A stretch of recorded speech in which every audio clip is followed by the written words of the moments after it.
بسم اللہ الرحمن الرحیم نحمدہ ونصلی علی رسولہ الکریم اما بعد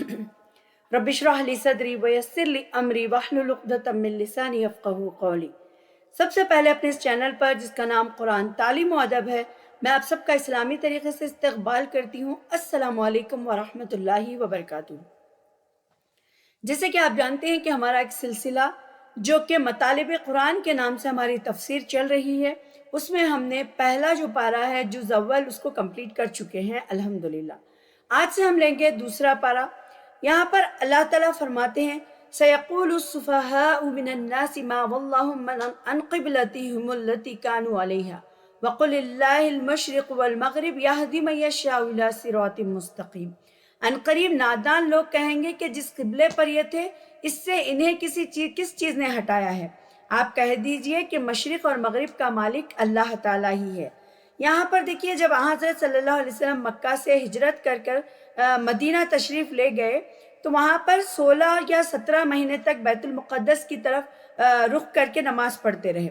حالانکہ آپ صلی اللہ علیہ وسلم کی خواہش تھی کہ خانہ کعبہ کی طرف ہی رخ کر نماز پڑھی جائے، لیکن پھر کیا تھا کہ جو کہ مقام ابراہیمی تھا وہاں پر، اس لیے کہ آپ صلی اللہ علیہ وسلم دعا بھی فرماتے اور بار بار آسمان کی طرف نظر بھی اٹھاتے، اور بالآخر اللہ تعالیٰ نے قبلے کو تبدیل کر دیا۔ اور پھر جس پر یہودیوں اور منافقوں نے شور مچا دیا کہ حالانکہ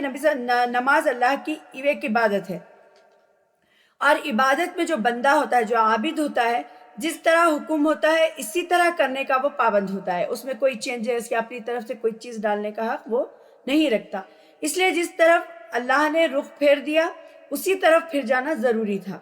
تو یہاں پر یہ ہو گیا جس اللہ کی عبادت کرنی ہے، مشرق اور مغرب ساری جو سمتیں ہیں اسی کی ہے، اس لیے کہ ساری کوئی اور سمتیں نہیں ہیں۔ اور پھر یہ ہے کہ اللہ تعالیٰ کی عبادت جیسی اللہ تعالیٰ نے حکم دیا ہے ویسی ہی کرنے کا حق ہے۔ اب شرط یہ ہے کہ اس کو اختیار کرنے کا حکم اللہ نے دیا ہے اور پھر اس کو کیا جائے۔ تو یہ جو تحویل قبلے کا یہ جو حکم ہے نماز عصر کے وقت آیا تھا، اور پھر عصر کی نماز خانہ کعبہ کی طرف رخ کر پڑھی گئی۔ تو اب یہاں پر اس کے بارے میں اللہ تعالیٰ بتا رہے ہیں کہ مشرق اور مغرب کا مالک کیا ہے؟ اللہ تعالیٰ ہی ہے، اور وہ جسے چاہے سیدھی راہ کی ہدایت دے، کیونکہ دیکھیے ہدایت اللہ تعالیٰ کی طرف سے ہوتی ہے، لیکن اس کے لیے کیا ہے؟ ذرائع ہم رہتے ہیں، جیسے ہماری خواہش کیسی ہے، ہماری کوششیں کس طرف ہے۔ ہماری کوششیں اگر برائی کی طرف ہیں تو ہم برائی کی طرف جائیں گے، اگر ہماری کوششیں اچھائی کی طرف ہے، ہدایت پانے کی طرف ہے تو اللہ تعالیٰ پھر اسی کی طرف ہدایت دے دیتے ہیں۔ اور پھر دوسری آیت میں آتا ہے یہاں پر ہم نے اسی طرح تمہیں عادل امت بنایا۔ اب یہاں پر امت کے بارے میں بتایا کہ وَكَذَلِكَ جَعَلْنَاكُمْ أُمَّةً وَسَطًا لِتَكُونُوا شُهَدَاءَ عَلَى النَّاسِ وَيَكُونَ الرَّسُولُ عَلَيْكُمْ شَهِيدًا۔ تو یہاں پر وسط کے لغوی معنی جو ہوتے ہیں درمیان کے ہوتے ہیں، مطلب میڈیم، جو بیچ والا ہوتا ہے، لیکن یہ بہتر اور افضل کے معنی میں بھی استعمال ہوتا ہے۔ تو یہاں پر اس معنی میں اس کا استعمال ہوا ہے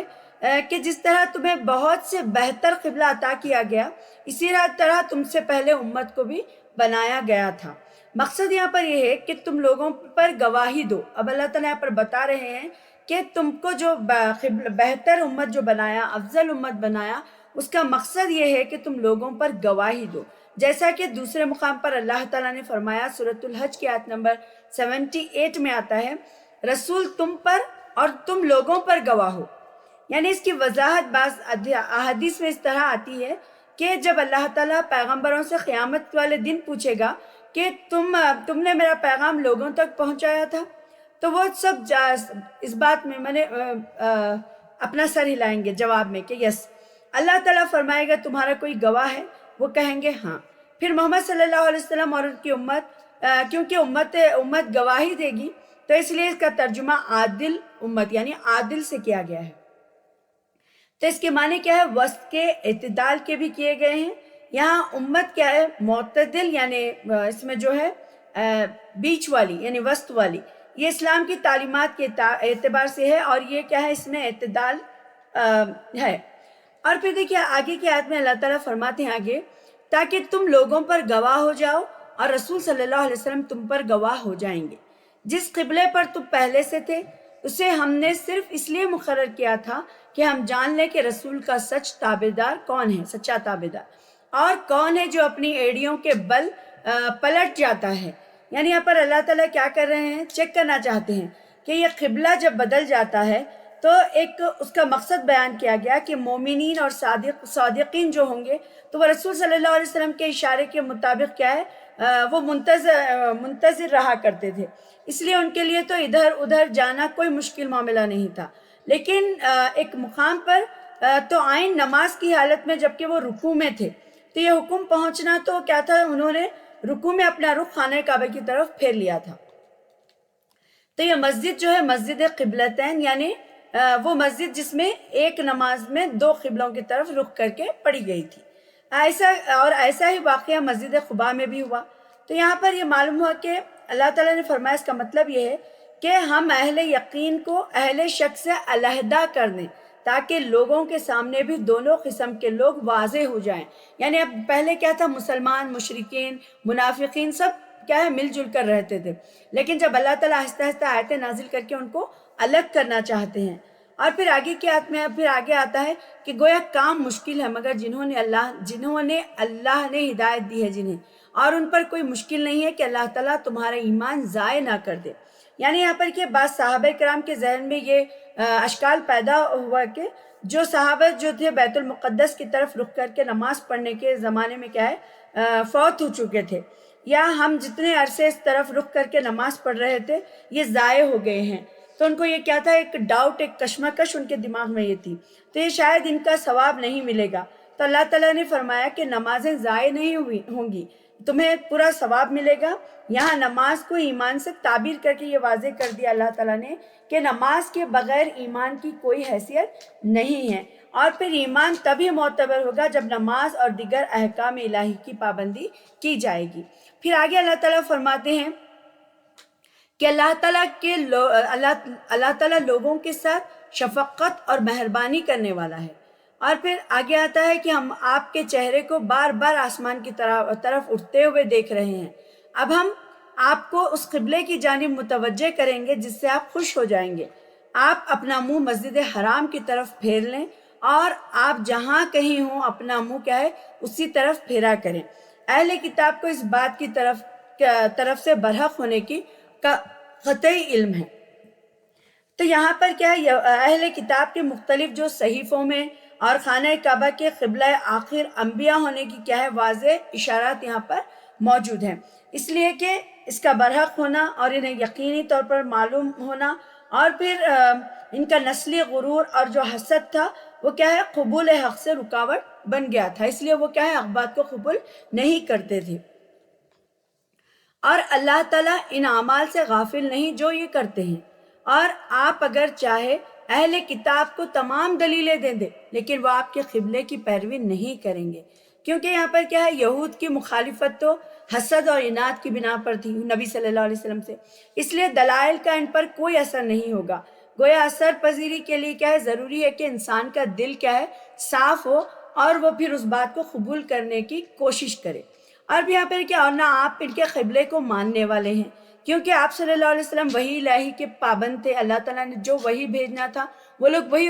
وہی مانتے تھے نبی کریم صلی اللہ علیہ وسلم۔ تو جب تک آپ کو اللہ کی طرف سے ایسا حکم نہ ملے آپ ان کے قبلے کو اختیار نہیں کر سکتے، یا پھر کیوں اختیار کریں گے؟ تب یہاں پر آگے پھر آیتوں میں آتا ہے اور نہ یہ آپس میں ایک دوسرے کے قبلے کو ماننے والے ہیں، یعنی یہود کا جو قبلہ تھا وہ بیت المقدس، اور عیسائیوں کا جو بیت المقدس کی شرقی جانب تھا۔ تو جب اہل کتاب کے یہ دو گروہ بھی ایک قبلے پر متفق نہیں تو پھر مسلمانوں سے کیوں یہ توقع رکھتے ہیں کہ وہ اس معاملے میں ان کی موافقت کریں گے یا ان کا ساتھ دیں گے؟ اور پھر آگے آتا ہے کہ اگر یہ آپ باوجود یہ کہ آپ کے پاس علم آ چکا پھر بھی ان کی خواہشوں کے پیچھے لگ گئے تو بالیقین آپ بھی ظالموں میں سے ہو جائیں گے۔ تو یہ جو وعید پہلے بھی گزری ہے، مقصد کیا تھا کہ امت کو متنبہ کرنا تھا کہ قرآن و حدیث کے علم کے باوجود کیا ہے اہل بدعت کے پیچھے لگ کر یا پھر لگنا یا پھر ان پر ظلم اور گمراہی کے راستے پر جانا کیا ہے یہ وعید ہے۔ اور پھر آگے آتا ہے کہ جنہیں ہم نے کتاب دی ہے وہ تو اسے ایسا پہچانتے ہیں جیسے کوئی اپنے بچوں کو پہچاننے یا ان کی ایک جماعت حق کو پہچان کر پھر جاتی ہے۔ یعنی اب اللہ تعالیٰ یہاں پر بتا رہے ہیں کہ یہاں اہل علم کیا تھے، جو اہل کتاب تھے، کہ ایک فریق کو حق کے چھپانے کا مجرم قرار دیا گیا ہے، کیونکہ ان میں ایک فریق عبداللہ بن سلام رضی اللہ تعالیٰ عنہ جیسے لوگوں کا بھی تھا، جو اپنے کیا کرتے تھے، دل سے اور پھر صفائے باطن کی وجہ سے وہ کیا ہے، اسلام کو قبول کر چکے تھے، اور پھر آپ کے رب کی طرف سے یہ سراسر حق ہے، خبردار آپ شک کرنے والوں میں سے نہ تھے۔ تو یہاں پر پیغمبر صلی اللہ علیہ وسلم جو کہ نبی کریم صلی اللہ علیہ وسلم ہیں، ان کی طرف سے بھی جو حکم اترتا ہے وہ یقیناً حق ہے، اور اس میں کوئی شک کی گنجائش نہیں ہے۔ یعنی تم جو بہانے بناتے ہو ایسی کوئی چیز یہاں پر نہیں ہے۔ اس کے بعد آگے اللہ تعالیٰ بیان کرتے ہیں کہ آپ آیت نمبر 147 میں، کہ آپ رب کی طرف سے یہ سراسر حق ہے، خبردار آپ شک کرنے والوں میں سے نہ ہوئے۔ یعنی پیغمبر صلی اللہ علیہ وسلم جو کچھ بھی یہ نازل ہوا اس کو جو سناتے ہیں اس میں کوئی شک نہیں ہے۔ اور پھر اللہ تعالیٰ آگے فرماتے ہیں ہر شخص ایک نہ ایک طرف متوجہ ہو رہا ہے۔ یعنی ہر شخص کیا ہے، یعنی ہر مذہب کے ماننے والے جو لوگ ہیں ان کا کیا ہے، اپنا پسندیدہ قبلہ بنا رکھا ہے جس کی طرف وہ رخ کرتا ہے۔ اور ایک دوسرے مفہوم میں یہ ہے کہ ہر مذہب نے اپنا ایک منہج، ایک طریقہ بنا کر رکھا ہے، جسے قرآن مجید کے دوسرے مقام پر بھی اللہ تعالیٰ نے ذکر کیا ہے۔ سورہ مائدہ کی آیت نمبر 48 میں لِكُلِّ جَعَلْنَا مِنْكُمْ شِرْعَةً وَمِنْهَا مِنْهَاجًا۔ اور پھر یعنی اللہ تعالیٰ نے اب ان کو جو راستہ دیا، یہ جو راستے کے مطلب ہے، اللہ تعالیٰ نے ہدایت اور ضلالت دونوں کو وضاحت کے بعد انسانوں کو ان دونوں میں سے کسی کو بھی اختیار کرنے کی آزادی دی ہے، تو جس کی وجہ سے کیا ہے، مختلف طریقے اور دستور کیا ہے لوگ بنا لیے ہیں جو ایک دوسرے سے مختلف ہیں، الگ الگ ہیں، اور اللہ تعالیٰ چاہتا ہے کہ سب کو ایک ہی راستے یعنی ہدایت کے راستے پر چلا سکتا ہے۔ لیکن یہ جو طریقہ اختیارات کے بغیر یہ کیا ہے، ممکن نہیں تھا، کیونکہ اختیارات دینے سے مقصد کیا تھا، ان کا امتحان ہے۔ اس لیے کہ اللہ تعالیٰ جسے چاہتا ہے امتحان لیتا ہے، اور پھر جسے چاہتا ہے پھر اللہ تعالیٰ آزمائش میں ڈال دیتا ہے۔ اس لیے اے مسلمانوں، تم تو خیرات کی طرف سبقت کرو، یعنی نیکی اور بھلائی کے راستے پر کیا ہے، تم گامزن ہو جاؤ اور اسی پر جم کر رہو، اور یہ وحی الہی اور اتباع رسول ہی کا کیا ہے، راستہ ہے، اور کوئی راستہ یہاں پر نہیں ہے، جس طرح دیگر اہل ایمان کیا ہے یا پھر دوسرے دین کے لوگ جو ہے محروم ہیں۔ پھر آگے آتا ہے اللہ تعالیٰ فرماتے ہیں کہ تم کیا ہے، نیکی کے راستے پر چلو، تم نیکیوں کی طرف دوڑو، جہاں کہیں بھی تم رہو گے اللہ تمہیں لے آئے گا، اللہ تعالیٰ ہر چیز پر قادر ہے۔ پھر آگے 149 میں آتا ہے کہ آپ جہاں سے نکلیں اپنا منہ نماز کے لیے مسجد حرام کی طرف کر لیں، یہی حق ہے آپ کے رب کی طرف سے، جو کچھ تم کر رہے ہو اس سے اللہ تعالیٰ کیا ہے، بے خبر نہیں ہے،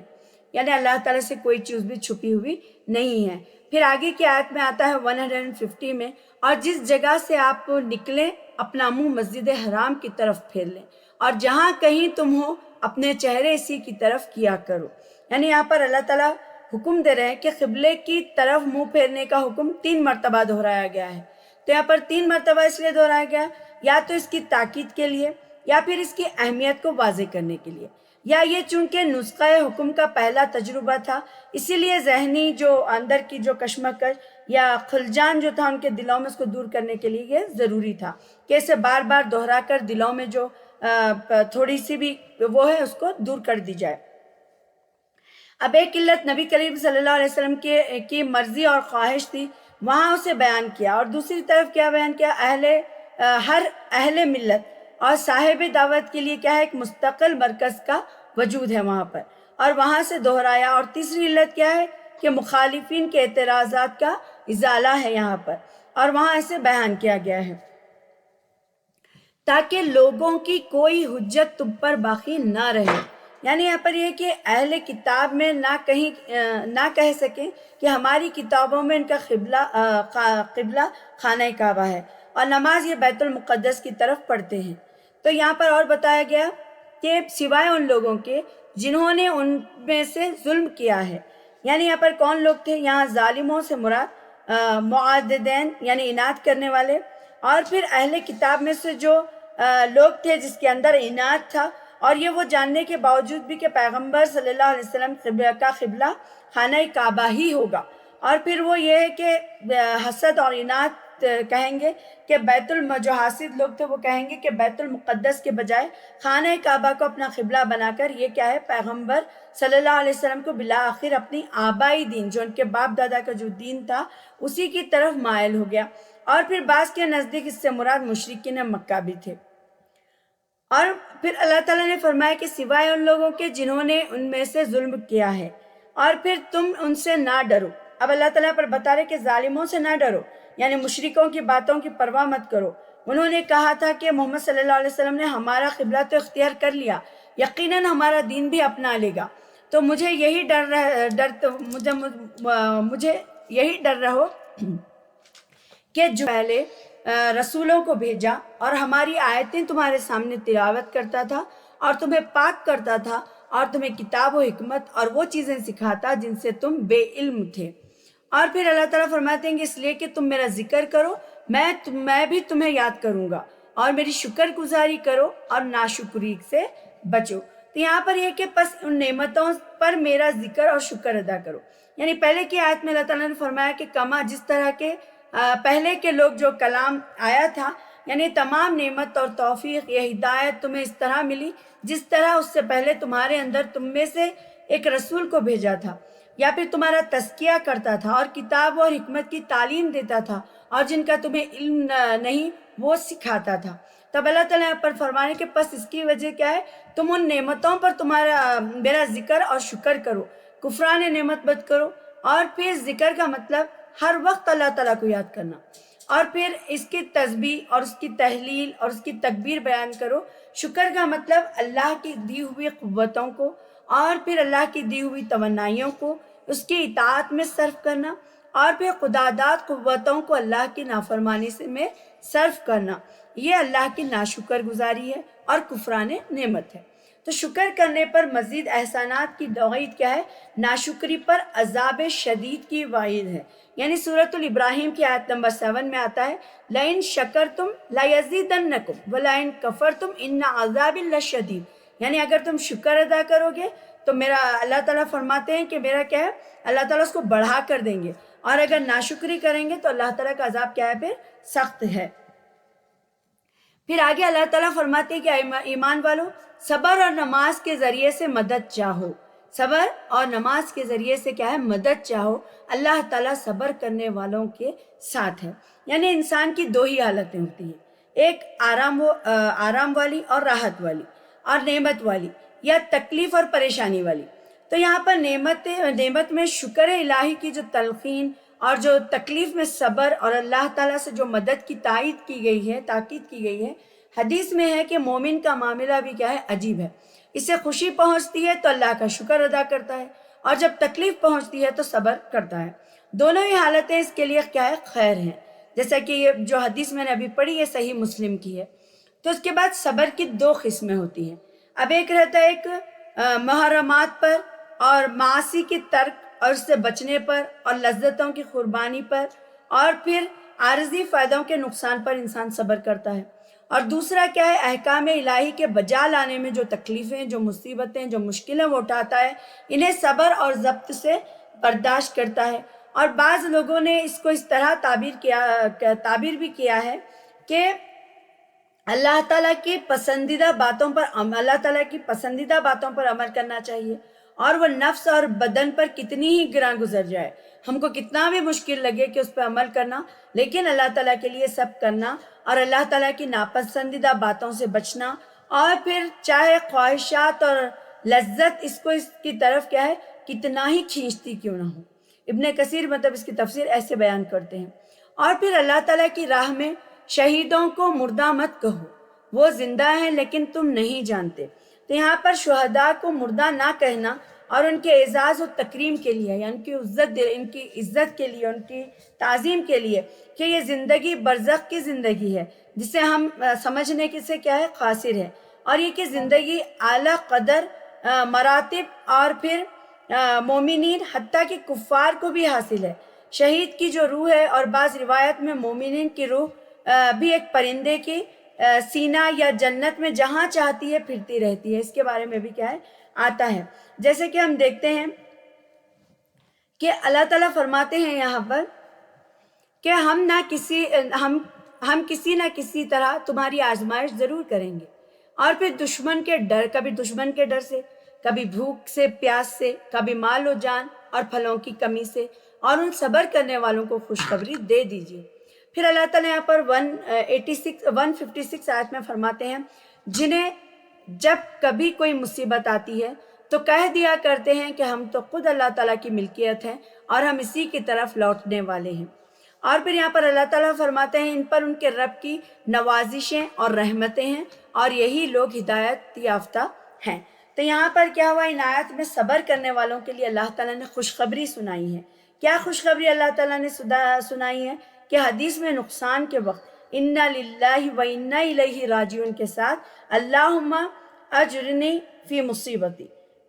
واخلف لی خیرا منہا پڑھنے کی بھی فضیلت ہے کہ اللہ مجھے کیا مصیبت میں اجر دے اور اس میں خیر عطا کر۔ اور پھر یہ جو صحیح مسلم کی یہ دعا ہے۔ اور پھر تیسرا یہ ہے کہ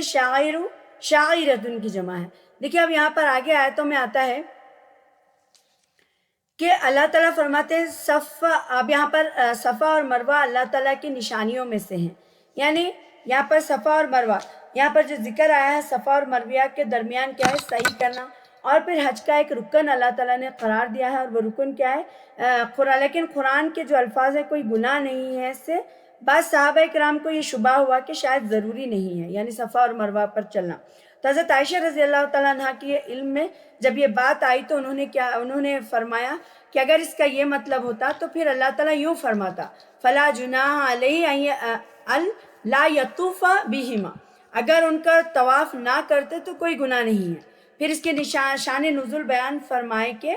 جو انصار قبول اسلام سے پہلے کیا ہے بت کے جو نام تھے ان کا تلبیہ پکارا کرتے تھے، تو جس کی وہ مثال کیا ہے پہاڑی پر عبادت کرتے تھے، اور پھر مکہ پہنچ کر ایسے لوگ صفا اور مروہ کے درمیان صحیح کو گناہ سمجھتے تھے، تو اسی لیے یہ کیا ہے مسلمان ہونے کے بعد انہوں نے رسول صلی اللہ علیہ وسلم سے پوچھا تو یہ آیت نازل ہوئی جس میں کہا گیا کہ صفا اور مروہ کے درمیان صحیح گناہ نہیں ہے۔ صحیح بخاری کی یہ حدیث ہے۔ اور پھر بعض حضرات نے اس کا پس منظر اس طرح بیان فرمایا کہ جاہلیت میں جو مشرکوں نے جو صفا پہاڑی پر ایک بت اصاف اور مروہ پہاڑی پر نائلہ بت رکھا ہوا تھا، جنہیں وہ صحیح کے دوران کیا ہے بوسہ دیتے یا چھوتے تھے اسے، تو جب لوگ مسلمان ہوئے تو ان کے ذہن میں آیا کہ صفا اور مروہ کے درمیان کیا ہے صحیح تو شدید گناہ ہو، کیونکہ اسلام سے پہلے بتوں کی وجہ سے صحیح کرتے رہے تھے، اور پھر اللہ تعالیٰ نے اس آیت میں ان کے اس وہم اور اس کے خلش کو دور فرما دیا۔ اب یہ صحیح ضروری ہے، اور جس کا آغاز صفا سے اور خاتمہ کہاں پر ہوتا ہے مروہ پر ہوتا ہے۔ تو ہم کو یہاں سے یہ معلوم ہوا۔ اور پھر دوسرا اللہ تعالیٰ فرماتے ہیں کہ اپنی خوشی سے بھلائی کرنے والوں کا اللہ قدردان ہے اور انہیں خوب جاننے والا ہے۔ اور پھر آگے فرمایا کہ جو لوگ ہماری اتاری ہوئی دلیلوں اور ہدایت کو چھپاتے ہیں باوجود ہم اسے اپنی کتابوں میں لوگوں کے لیے بیان کر چکے ہیں، تو ان لوگوں پر اللہ تعالیٰ کی اور تمام لعنت کرنے والوں کی لعنت ہے۔ یعنی ابھی اللہ تعالیٰ نے جو باتیں اپنی کتاب میں نازل کی ہیں انہیں چھپانا اتنا بڑا جرم ہے کہ اللہ کے علاوہ دیگر لعنت کرنے والے بھی کیا اس پر لعنت کرتے ہیں۔ اللہ تعالیٰ تو کرتے ہی ہیں لیکن ساتھ میں دوسرے جتنے لعنت کرنے والی چیزیں ہیں وہ بھی لعنت کرتے ہیں۔ تو حدیث میں آتا ہے کہ جس سے کوئی ایسی بات پوچھی گئی جس کا اس کو علم تھا اور اس نے اسے چھپایا تو قیامت والے دن آگ کی لگام اس کے منہ میں دے دی جائے گی، یعنی اس کے منہ میں آگ کی لگام ڈالی جائے گی اگر اس کو معلوم رکھتے ہوئے بھی وہ غلط بات کہے یا چھپا دے۔ مگر وہ لوگ جو توبہ کر لیں، آیت نمبر 160 میں آتا ہے مگر وہ لوگ جو توبہ کر لیں اور پھر اصلاح کر لیں اور یار بیان کر دیں کہ میں ان کی توبہ قبول کر لیتا ہوں اور میں توبہ قبول کرنے والا ہوں اور رحم و کرم کرنے والا ہوں، تو یقیناً جو کفار اپنے کفر میں ہی مر جائیں ان پر اللہ تعالیٰ کی اور فرشتوں کی اور تمام لوگوں کی لعنت ہے۔ تو اس سے معلوم ہوا کہ جن کی بارے میں یقینی علم ہے کہ ان کا خاتمہ کفر پر ہوا اور ان پر لعنت کیا ہے جائز ہے، لیکن ان کے علاوہ کسی بھی بڑے بڑے گناہ گار یا مسلمان پر لعنت کرنا جائز نہیں ہے، اور کیونکہ ممکن ہے کہ مرنے سے پہلے اس نے توبہ کر لی ہو، اللہ تعالیٰ نے اس کے دیگر نیک اعمال کی وجہ سے اس کی غلطیوں پر کیا ہے قلم معاف کر دیا ہو، اور پھر جس کا علم ہمیں نہیں ہو سکتا۔ البتہ بعض لوگ جو ہے معاصی میں لعنت کا لفظ آیا ہے، یعنی جو مرتکبین کی بابیت کہا جا سکتا ہے کہ یہ لعنت والے کام کر رہے ہیں، اور ان سے اگر انہوں نے توبہ نہ کی تو یہ اللہ تعالیٰ کی بارگاہ میں کیا ہے ملعون قرار پائیں گے۔ تو یقیناً جو کفار اپنے کفری میں مر جائیں اور ان پر اللہ تعالیٰ کی فرشتوں کی اور تمام لوگوں کی کیا ہے لعنت ہے، اور اس کے ساتھ یہ کہ جس میں یہ ہمیشہ رہیں گے اور ان سے عذاب ہلکا کیا جائے گا اور نہ انہیں ڈھیل دی جائے گی۔ اور پھر اللہ تعالیٰ آیت نمبر 163 میں فرماتے ہیں کہ تم سب کو ماں کا معبود ایک ہی معبود ہے، اس کے سوا کوئی معبود برحق نہیں ہے۔ تو یہاں پر یہ معلوم ہوا کہ اس آیت میں دعوت توحید دی گئی ہے کہ یہ دعوت توحید مشرکین مکہ کے لیے ناقابل فہم تھی۔ پانی اتار کر مردہ زمین کو زندہ کر دینا، یہ زندہ کر دینا کیا ہے دن اور رات کو ایک کے بعد دیگر ایک آنا، اور پھر دن کی روشنی اور رات کو اندھیرے میں بدل دینا، اور پھر اللہ تعالیٰ دن کی روشنی میں کاروبار اور معاش بھی ہو سکے، اور پھر آرام بھی کا انتظام کر دیا، پھر رات کو لمبا کر دیا کہ دن کو چھوٹا ہونا، اور پھر اس کے برعکس کیا ہے اپوزٹ دنیا کا لمبا اور رات کو چھوٹا ہونا کیا ہے یہاں پر اللہ تعالیٰ نے فرما دیا ہے۔ اور دوسرا یہاں پر یہ بیان ہوا کہ اس میں ہر قسم کے جانور ان کو پھیلا دینا اور ہواؤں کا رخ بدل دینا، اور بادل جو آسمان اور زمین کے درمیان مسخر ہیں، ان میں عقل مندوں کے لیے قدرت الہی کی نشانیاں ہیں۔ پھر آگے آیت میں اللہ تعالیٰ فرماتے ہیں کہ بعض لوگ ایسے بھی ہیں جو اللہ تعالیٰ کے شریک اوروں کو ٹھہرا کر ان سے ایسی محبت رکھتے ہیں جیسی محبت اللہ سے ہونی چاہیے، یعنی کچھ لوگ ایسے ہیں کہ جو آسمان اور زمین کی جو پیدائش، اس کی جو وسعت اور اس کی جو عظمت کی جو محتاج اللہ تعالیٰ نہیں ہے، اور پھر یہ لوگ کیا کرتے ہیں کہ اللہ تعالیٰ کے سامنے ایسا جتاتے ہیں کہ اللہ تعالیٰ کو چھوڑ کر دوسروں کو اس کا شریک بنا لیتے ہیں، اور ان سے اسی طرح کی محبت کرتے ہیں جس طرح اللہ تعالیٰ سے کرنا چاہیے۔ اور پھر محمد صلی اللہ علیہ وسلم کے جو محمدی کے وقت پر ایسے ہی نہیں تھا۔ اب یہاں پر کیا ہے، ایک تو اللہ تعالیٰ نے آسمان اور زمین کو پیدائش اور ان کی وسعت کو بڑا اور عظمت کر دیا، دن اور رات کو ایک کے بعد ایک رکھا کہ دن آیا تو معاش کا ذریعہ بنایا کہ تم اس میں کماؤ، آرام سے رہو، کھاؤ پیو، یہ ساری چیزیں۔ پھر اندھیرا کر دیا کہ انسان کو دیکھیے آپ آٹومیٹک پھر وہاں پر تھکان شروع ہو جاتی ہے، تو وہاں پر اندھیرا کر دیا کہ تاکہ انسان اس سے آرام پائے اور اس کے بعد سکون حاصل کرے۔ پھر اللہ تعالیٰ کی دی ہوئی نعمتوں کو یہ لوگ کیا کرتے ہیں ایسی چیزوں کو، اب یہ پھر دیکھتے ہیں کہ سمندروں میں جو چلتے ہیں، اب دیکھیے سمندر پہ جب کشتی چلتی رہتی ہے تو کشتیوں کو کون ہے جو اٹھا کر وہاں پر ایک کارنر سے دوسری کارنر پر لے جاتا ہے؟ اگر ایک اچانک سے پوری سمندر کی ایک موج آئے اور اس کشتی کو ڈبا دے تو کوئی نہیں ہے جو بچا سکے اس کو۔ تو یہاں پر کشتیوں کا لوگوں کو نفع دینے والی چیز کے لیے، پھر سمندروں میں چلنا، اس سے فائدہ حاصل کرنا، پھر آسمان سے بارش کا اترنا، اگر بارش نہ ہو تو پھر کس طریقے سے ہمارا موسم، ہمارے حالات ہوتے ہیں، اس کا ہمیں بہت ہی بہتر اندازہ ہے کہ پوری ڈرائینس چھا جاتی ہے، پھر ساتھ ہی ساتھ ہر چیز میں مطلب وہ رونق نہیں رہتی۔ تو اس طریقے سے کیا ہے بارش اللہ تعالیٰ پھر اتارتے ہیں اور زمین کو زندہ کر دیتے ہیں، پھر وہی پانی جا کے زمین کو، پھر اس کے بعد نباتات اگتے ہیں، جھاڑ اگتے ہیں، غذائیں اگتی ہیں، تو یہ ساری چیزیں ہوتی ہیں، اور ہر قسم کے جانوروں کو اللہ تعالیٰ نے پھیلایا کہ وہ کیا ہے انسان اس سے فائدہ اٹھا سکے۔ اور پھر بادل ہے جو ادھر سے ادھر کیا ہے اپنا رخ بدلتے رہتے ہیں، اور پھر آسمان اور زمین کے درمیان جو چیزیں ہیں اس کو کیا ہے پھر لے کر گھومتی ہیں۔ تو یہ ساری چیزیں کیا ہے صرف عقل مندوں کے لیے اس میں نشانیاں ہیں، جو غور کرنا چاہے، جو سمجھنا چاہے، جو اللہ تعالیٰ کی باتوں پر یقین کرنا چاہے، اس کے لیے ساری نشانیاں ہیں۔ اگر آسمان کا ایک ٹکڑا ہمارے سر پر گر جائے تو یہاں پر نہ تو کوئی ستون، کوئی پلر ہے، نہ وہاں پر کوئی چیز دیوار ہے، نہ وہاں پر کوئی چیز نہیں ہے، لیکن بغیر ستونوں کے وہ آسمان ہمارے اوپر کیا ہے اٹھا ہوا اور ادھر سے ادھر دوڑ رہا ہوتا ہے۔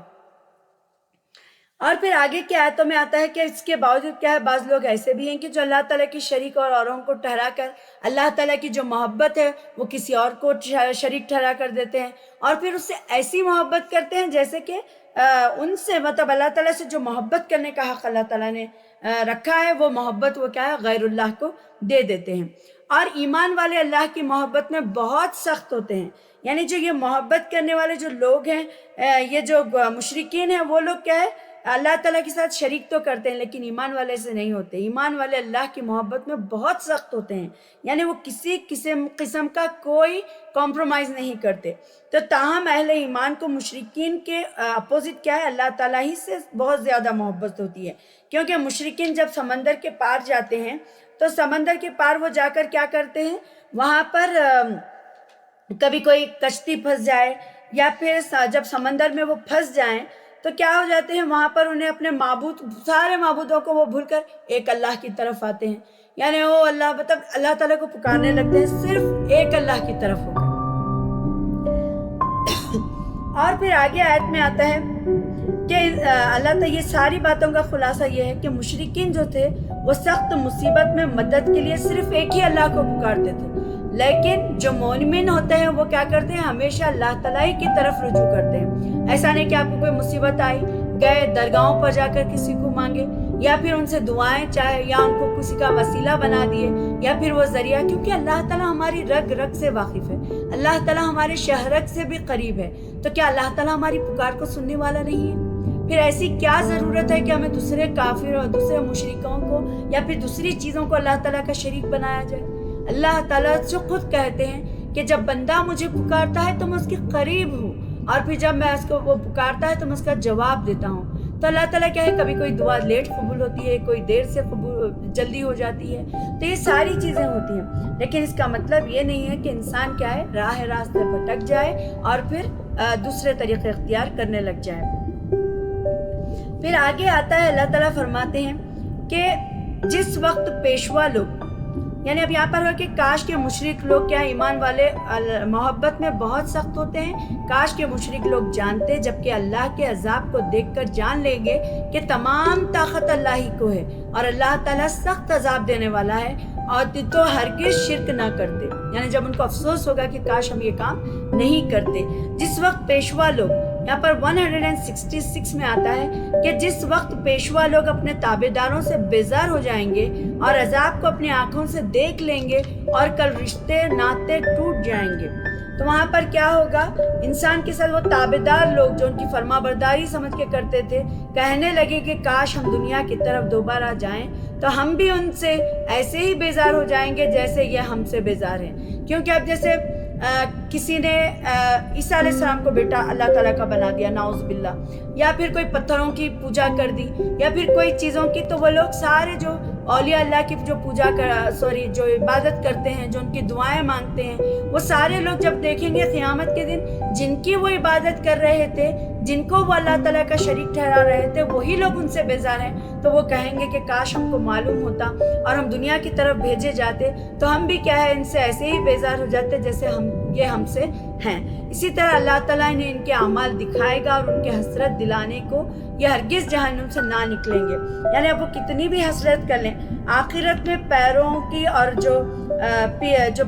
پیروں کے جو مرشد ہوتے ہیں اور پھر گدی نشینوں کے اور جو بے بسی اور بے وفائی پر مشرکین کی جو حسرت کریں گے، لیکن وہاں اس حسرت کا کوئی فائدہ نہیں ہوگا، کیونکہ کاش وہ کہیں گے کہ کاش دنیا میں ہی وہ شرک سے توبہ کر لیں۔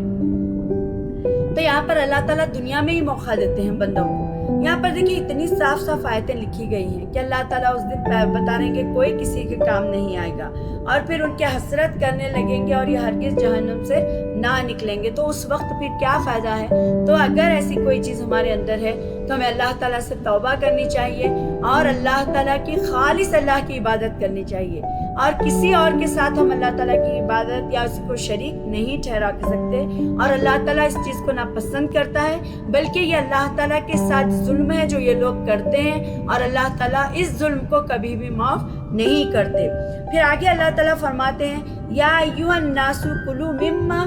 فی الارض حلالا طیبا ولا تتبعوا خطوات الشیاطین انہ لکم عدو مبین. لوگو اس زمین میں جتنی بھی حلال اور پاکیزہ چیزیں ہیں انہیں تم کھاؤ اور شیطانی راہ پر نہ چلو، وہ تمہارا کھلا دشمن ہے. اب یہاں پر دیکھیں اللہ تعالیٰ بیان کرتے ہیں کہ یعنی شیطان کے پیچھے لگ کر اللہ کی حلال کردہ چیزوں کو حرام مت کر لینا. اور جس طرح مشرکین نے کیا کہ اپنے بتوں کے نام وہ کیا ہے وقف کر دیا، جانوروں کو وہ حرام کر لیتے تھے. اور پھر اس کی تفسیر سورۃ الانعام میں بھی آگے آئے گی کہ حدیث میں آتا ہے نبی کریم صلی اللہ علیہ وسلم نے فرمایا، اللہ تعالیٰ فرماتا ہے میں نے اپنے بندوں کو حنیف پیدا کیا، بس شیطانوں نے ان کو ان کے دین سے گمراہ کر دیا اور جو چیزیں میں ان کے لیے حلال کی تھی وہ اس نے ان پر حرام کر لی ہیں. تو یہ صحیح مسلم کی حدیث ہے.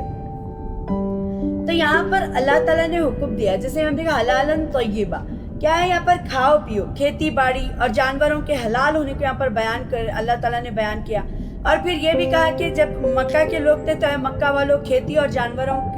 کھاؤ، اور اللہ تعالیٰ کی طرف سے تمہارے لیے کسی قسم کی کوئی حرمت بیان نہیں کی گئی ہے. اور کھیتی اور پھر حلال جانوروں کو کیا ہے اپنے اوپر حرام کرنے میں کیا ہے شیطان کی یہ کیا ہے کاریگری ہے کہ اس کے وسوسوں اور خیالات کا کیا ہے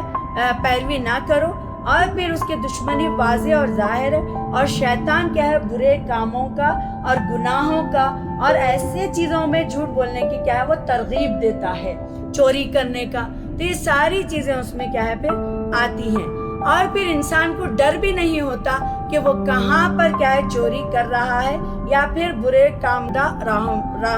ہوں. تو یہاں پر ہم دیکھتے ہیں کہ اللہ تعالیٰ فرماتے ہیں جس وقت مشرکین سے کہا جاتا ہے کہ اللہ تعالیٰ نے کھیتی اور جن جانوروں کو حلال ہونا بیان کر دیا ہے، ان چیزوں میں کسی کا حکم کی پیروی کرو، تو کہتے ہیں کہ ہم نے اپنے باپ دادا کو جن چیزوں کی حرمت میں پر دیکھا تھا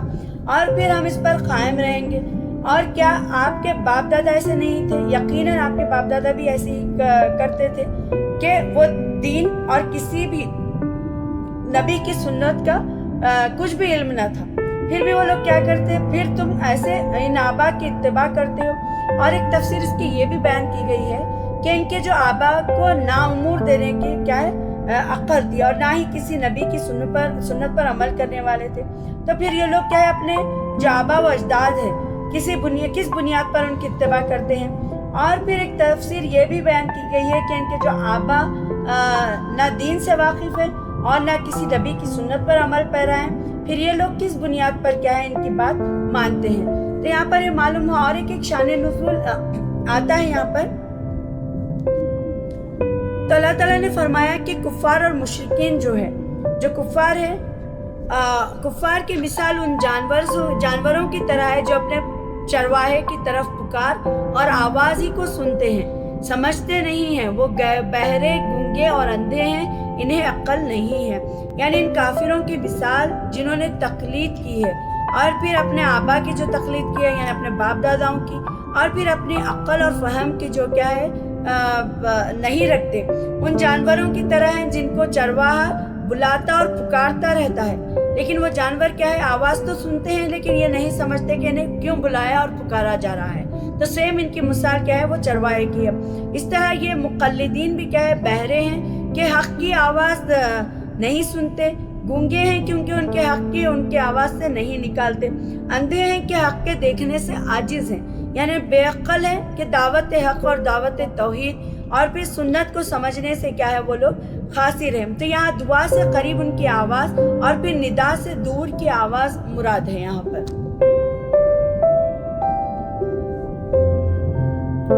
تو ہمارا یہاں پر انشاءاللہ آیت نمبر 142 سے 171 تک یہاں پر ہم نے تفسیر دیکھی. آگے انشاءاللہ اور یہ سلسلہ انشاءاللہ چلے گا. آپ سب میرے چینل کو سبسکرائب کر لیجئے تاکہ میری آنے والی ہر نئی ویڈیو آپ کو مل سکے، اور پھر دوسروں کے ساتھ بھی ضرور شیئر کیجئے گا. اور پھر جتنا آسان طریقے سے ہم قرآن کو سمجھ سکتے ہیں، ہماری زندگیوں کو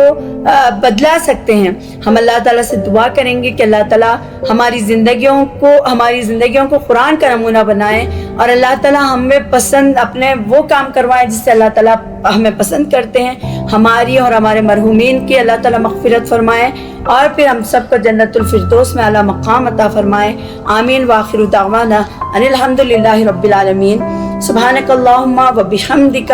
اشہد ان لا الہ الا انت استغفرک و اتوب الیک. السلام علیکم ورحمۃ اللہ وبرکاتہ.